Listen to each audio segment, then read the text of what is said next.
வணக்கம் மாணவ செல்வங்களே, காணொளியில் உங்களுடன் இணைவது உங்கள் தமிழ் ஆசிரியை. நாம் பாடம் 9இல் உள்ள புத்தக பயிற்சிகளை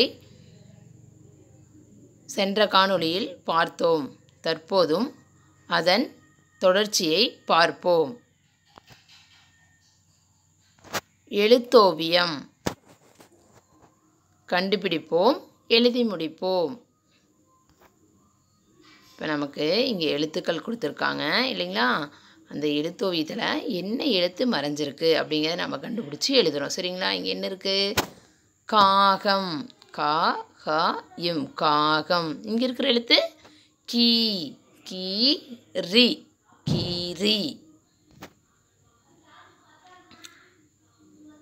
இந்த எழுத்தோவியம் என்னவா இருக்கும்? அ, அ ரு வி, அருவி. கு ரு வி, குருவி. மா இன், மான். ம இ இல், மயில். இ இஞ்சி, இஞ்சி. ஆ ல ம ர இம், ஆலமரம். வி ழு து, விழுது. பூ இட்டு, பூட்டு. கிளி, கிளி. மீ இன், மீன். வ இண்டு, வண்டு. மு ரு இக்கு, முறுக்கு. சி ர கு, சிறகு. புறா, புறா. இப்போ இங்கே கொடுத்துருக்காங்க இல்லைங்களா? என்னென்னா, பார்த்து மகிழ்வோம், எழுதி மகிழ்வோம். இங்கே இருக்கக்கூடிய என்ன விலங்குகள் பெயரெல்லாம் நீங்கள் என்ன பண்ணலாம்? இங்கே எழுதலாம். சரிங்களா? விலங்கு, பறவைகள்லாம் இருக்குது. அதில் உனக்கு எது பிடிச்சிருக்கோ அதை நீங்கள் இங்கே படத்தில் எனக்கு பிடித்தவை அப்படிங்கிற இந்த கட்டத்துக்குள்ளே நீங்கள் எழுதிக்கலாம். சரிங்களா?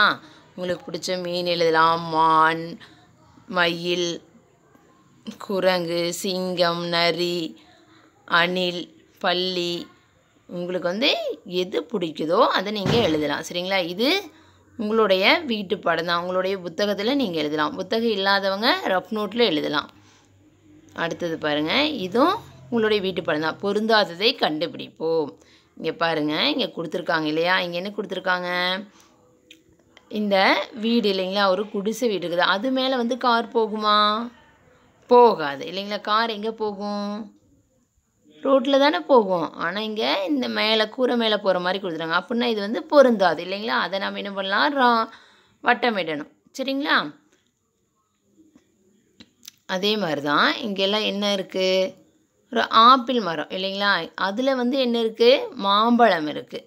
அப்படின்னா அது என்னது? பொருந்தாது இல்லைங்களா? அதை நாம் என்ன பண்ணோம்? ஆப்பிளில் ஆப்பிள் மரம் தான் இருக்கும். மாம்பழம்னா மாமரத்தில் மாம்பழம் தான் இருக்கும். ஆனால் இங்கே மாம்பழம். அதை நாம் என்ன பண்ணணும்? வட்டமிடணும். அதே மாதிரி இதில் எது பொருந்தாமல் இருக்கோ அதை என்ன பண்ணணும்? நம்ம கண்டுபிடிச்சி வட்டமிடணும். அடுத்தது வழியை கண்டுபிடிப்போம். இதுக்குரிய வழியை நீங்கள் கண்டுபிடிக்கணும். இப்போ முயல்னால் என்ன சாப்பிடும்? கேரட் இல்லைங்களா? அடுத்தது குரங்கு பழம், வாழைப்பழம் சாப்பிடும். மான் புல்லை சாப்பிடும். இந்த குருவி என்ன பண்ணும்?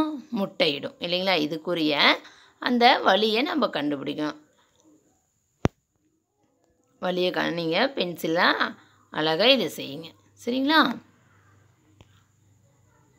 நன்றி மாணவர்களே.